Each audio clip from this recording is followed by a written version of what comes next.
iho, hindi pa natatapos sa bababang paralan ng kapatid mo?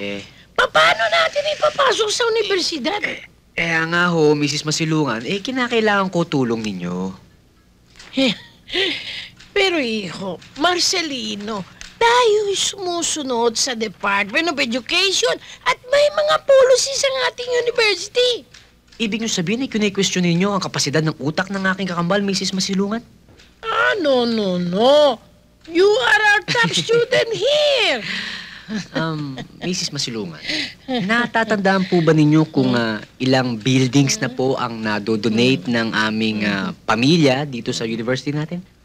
4. At hindi pa kasali roon yung mga pinagawa ninyong parking area at yung plano ninyong gagawin disco para sa mga teacher. At nagre-request pa po kayo sa akin ng isa pang building. Yes. Siguro naman, madi-disappoint ang ibang officers at ang Board of Trustees ng ating university kung hindi matutuloy itong mga planong buildings. That's also true. Pero sa palagay niyo ho kaya, mas matutuwa sila kung magpapatayo pa tayo ng 2 pang buildings. Hindi lamang isa, kundi 2. Siguro naman. Siguro. Mrs. Masilungan, madi-disappoint ho kaya ako? Kailan papasok ang kapatid mo? Ayoko! Basta ayoko mag-aral! Tapos! Pag nag-aral ka, matututo ka mag-Ingles. Sino kakausapin ko ng English? Yung palabas sa TV? Marcelo, halos tutukan ko na ng uzi yung administrator ng university para tanggapin ka. Pagkatapos ayaw mo? Maton ako. Pinanganak ako maton. Ngayon pag-i-English mo ko. May maton ba nag-i-English? O hindi nang bababoy? Baka naman pwedeng ipasok mo itong kapatid mo sa vocational school. Ano yun? Uy, pwede kan mag-aral ng hair science, dressmaking, at beauty culture. Ayop na to. Laki kong to. Gagawin mo akong butisan. Ha? Marcelo! Suggestion lang! Suggestion! Marcelo naman! Suggestion! Juan! Diyan ka mag-suggest! Yeah! Ayop na to. Ano ka ba? Ayoko! Basta ayoko mag-aral! Help! Hindi ako marunong lumangoy!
O ikaw! Anong ginagawa mo dyan? Hey!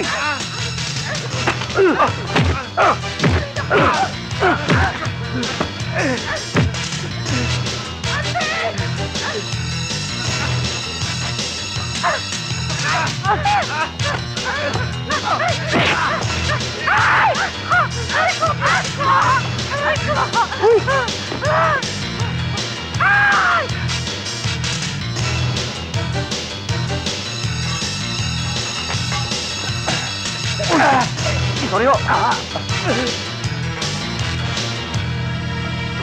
Please po! Nakawala. Nakawala mga walang iya. Pabayaan niyo sila. Nasaktan ka ba?